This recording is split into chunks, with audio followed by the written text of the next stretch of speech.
নমস্কার, কেমন আছো সবাই? আশা করি তোমরা সবাই ভালো আছো, সুস্থ আছো। আমরাও ভালো আছি। তো আমি সুমিতা, আমার ছোট্ট একটা নতুন ব্লগে সকলকে স্বাগত জানাই। তো অনেকদিন পর আবার তোমাদের সঙ্গে হাজির হলাম তোমাদের সামনে।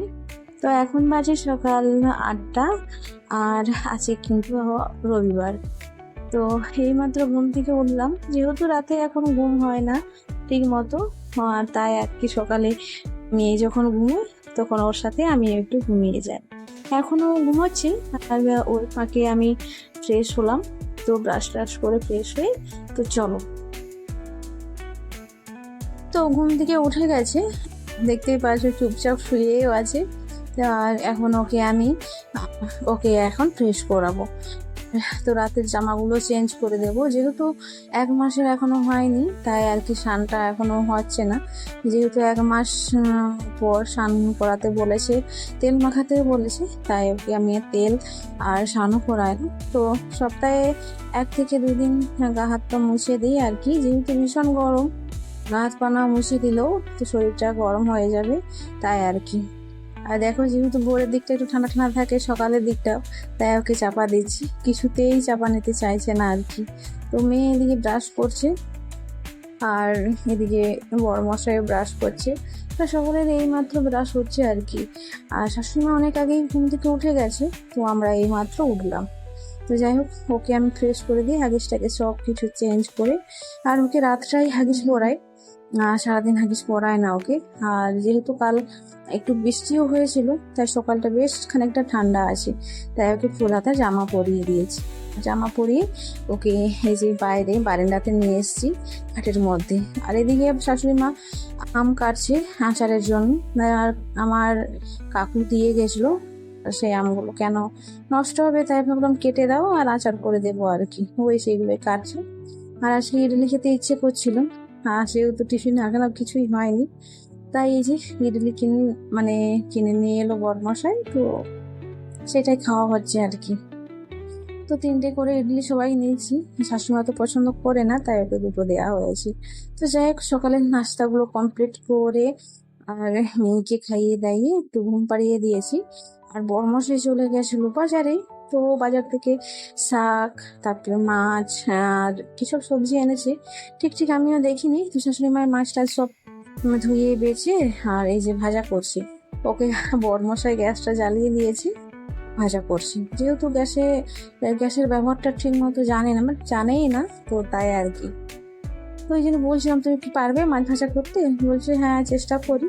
তো যাই হোক, চেষ্টা করুক, আর অতক্ষণে আমি বাইরের কিছু কাজ আছে, টুকটাক যে আমার কাজগুলো সেগুলো করে আনি।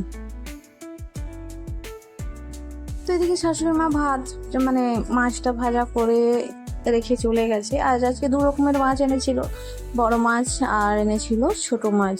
ছোট মাছ বলতে ওই মোরলা মাছ এনেছিল। তো আমি বলেছিলাম, খেতে ইচ্ছে করছিল আর কি, আর তাই এনেছি। আর এদিকে আমি ভাতটা বসিয়ে দিয়েছি, আর রান্না বান্না কমপ্লিট করে আর স্নানও সেরে নিয়েছি। এখন কিন্তু বাজে 12:30টার মতন, বেশিও বাজেনি। আর আমার এখন এত পরিমাণে খিদে পায়, তো বলা মুশকিলের ব্যাপার আর কি। তো 12টা বাজলেই যেন খিদে খায় আর কি, এরকম মনে হয়। তাই তাড়াতাড়িও রান্না করে ফেলেছি। আর মেয়ে পড়তে যাবে বলে রান্নাও তাড়াতাড়ি করে নিয়েছি, স্নানটাও হয়ে গেছে। যেহেতু রান্নাটা তাড়াতাড়ি করে নিয়েছি, তাই স্নান টান করে ফ্রেশ হয়ে গেছি। আর তোমরা হয়তো ভাবছো কানে হেডফোন কেন? আমার দিদি ফোন করেছিল, তার সঙ্গে কথা বলছিলাম আর কি। তো এইখানে এই যে মাছের ঝোল করেছি, আলু টমেটো দিয়ে মাছের ঝোল। আর এদিকে সাইডে সজনে শাক ভাজা আর ছোট মাছের ভাজা। তো এইগুলোই রান্না করেছি। সজনের শাকটা শাশুড়ি মা ভাজা করেছে, আর আমি বাদ বাকি বলতে ওই ভাত আর মাছের ঝোলটাই শুধু করেছি আর কি। তো চলো, খাওয়া দাওয়াটা এখন করা যাক। আর মেয়েকেও খাইয়ে দিয়েছি। আর এই যে দেখো, ও থালা এমন ভাবে খেয়েছি, আর কি আর বলবো। তো এখন আমি খেতে বসে গেছি। তো চলো, ভাত টাত খেয়ে তারপর তোমাদের সঙ্গে আবার দেখা হচ্ছে। তো খাওয়া দাওয়া কমপ্লিট হলো, আর বরমশাই এখনো স্নান করেনি, আর শাশুড়ি মায়েরও খাওয়া হয়ে গেছে। আর এদিকে খাওয়া দাওয়া করার পর মেয়ে এখন আমার ঘুমাবে। ওকে আজকে একটু গা হাত পা গুলো একটু মুছে দিয়েছি জল দিয়ে, তাই একটু আরাম পাচ্ছে আর কি, ঘুমোচ্ছে। তো ওকে একটু খাইয়ে এবার দুপুরে ঘুমটা সারবো। তো দুপুরে একটু ঘুমিয়ে গেলে সে 8 ঘন্টা হোক আর 1 ঘন্টা হোক, ও ঘুমোলে আমি একটু ঘুমিয়ে যাই আর কি।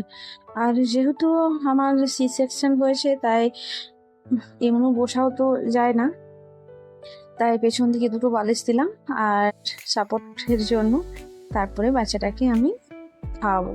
তো যাই হোক, একবারে ঘুমিয়ে কাদা হয়ে গেছে, মানে জেগে আছি তো হালকা হালকা এখনো জেগে আছে, সে ঠিক সেরকম ঘুম হয়নি। যতক্ষণ নয় খাই তো ঘুম তো ঠিক মতো হবে না।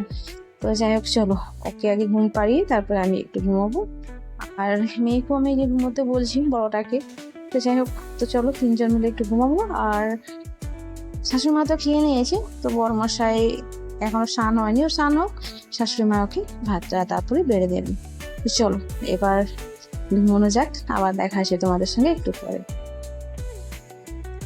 তো দিনগুলো একটু এত পরিমাণে মানে কিভাবে কাটছে সময়গুলো আমি নিজেই বুঝতে পারছি না। কখন যে রাত হচ্ছে কখন সকাল হচ্ছে আমি নিজেই মানে বুঝতে পারছি না। তো সবই বুঝতে পারছি, কিন্তু মনে হচ্ছে না আসলে। একেবারে ছোট বাচ্চা যাদের থাকে তারা একমাত্র প্রবলেমগুলো বুঝবে আর কি। রাতেও ঠিক মতো ঘুম হয় না, দিনে হয় না, তো ঘুমটা বিশেষ নয়। তো এই আবার গরমের জন্য আমার একটু বেশি মানে অস্বস্তি বোধ মনে হচ্ছে আর কি। আসলে আমি ঠান্ডাটা সহ্য করে নিতে পারি, কিন্তু গরমটা এত কষ্টকর, কি আর বলবো। তো যাই হোক, এইভাবেই দিনগুলো কাটছে আর কি। এদিকে শাশুড়ি মা মেয়েকে কোলে নিয়েছে, একটু এই সন্ধ্যে টাইমটা একটু কোলে হতে চায় আর কি, তাই একটু কোলে নিয়েছে। বড়টা পড়ছে আর বড়মশাইয়ের কাজ ও বড়মশাই করছে আর কি। আর এদিকে আমি রাতের খাবারটা বসিয়ে দিয়েছি। আসলে ভাতটা শাশুড়ি বসিয়ে দিয়ে গেছে, তো আমি আবার দেখছি আর কি।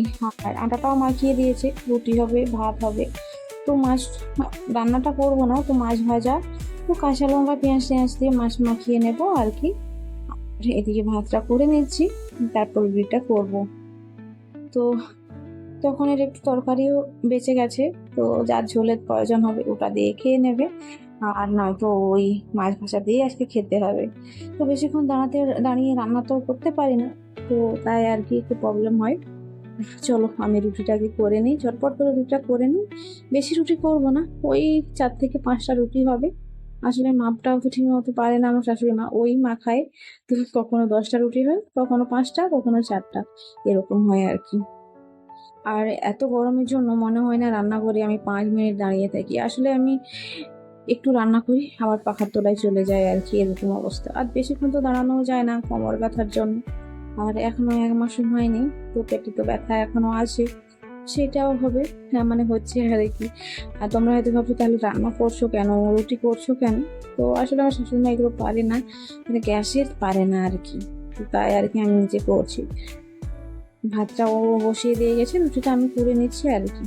আর মাছ তো ভাজাই আছে, আর এদিকে ভাত হয়ে গেছে, তাই মাকে ডাকলাম যে এসব ভাতটা নামিয়ে দাও। তো এসে ভাতটা নামিয়ে দিল, আর এদিকে আমি কড়াই বসিয়ে দিচ্ছি। তো তখন যে দুপুরে দেখেছিলে তোমরা শাশুড়িমা আম কেটেছিল আর কি, তো সেইগুলোই এখন আচার করবো। তো জাস্ট মানে কেন নষ্ট হবে তার জন্য আচারটা করা। আমার তো কোনো ইচ্ছে নেই, আমার এত গরমে আমি আচারটা করি। আসলে আমি একটু বসিয়ে দিচ্ছি, তো শাশুড়ি মা এসে ও নাড়াচাড়া করে দেবে আর কি, খুন্তিটা নাড়বে। তো আমি এসব কিছু করবো না। তো যাই হোক, চলো আগে রুটিটা করে নিই, তাও তারপরে আচারটা এদিকে বসিয়ে দেবো। কতক্ষণ কড়াটা একটু গরম হোক, আর 3-4টে রুটি হবে, সেগুলো করে তারপরে আচারটা করে নেব। তো অনেকদিনই ভিডিও দেওয়া হয়নি, তার কারণ শরীরটাও ঠিক ভালো ছিল না, আর এদিকে সময়ও ছিল না। আসলে তার জন্য ভিডিও অনেকদিন দেওয়া হয়নি। আর এখন যেহেতু হালকা সুস্থ হয়ে গেছি, তাই ভাবছি চলো আর মাঝে মধ্যে তো ভিডিও দেওয়াই যাবে। আর এদিকে যে শাশুড়িমা আমগুলো আর কি ওই নুন আর হলুদ মাখিয়ে রোদে দিতে বলেছিলাম, সেগুলোই নিয়ে এলো। আসলে বাইরে বারান্দাতে ছিল, তো রান্না করে নিয়ে এলো আর কি।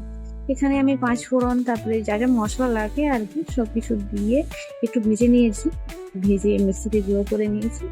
আর এদিকে অল্প তেল, তেজপাতা, ওটা কি বলে, শুকনো লঙ্কা, এসব দিয়ে আর আমটাকে একটু ভেজে নিচ্ছি। আর মাঝে মধ্যে আমার কাশি হাঁচিও হচ্ছে, তার জন্য পেটটা একটু ব্যথাও করছে। আর যেহেতু মানে বেল্ট দিয়েছে, আর বেল্ট করতে একেবারে আমার খেয়াল নেই।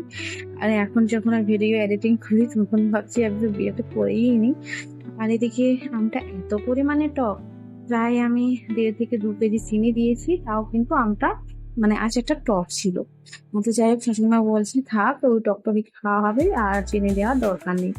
তাই আর দিলাম না, ওকে 3 বার আমি চিনি দিয়েছি, মানে 3 দিন ধরে দিয়ে তারপরে আচারটা করেছে আর কি। তাও আচারটা টক।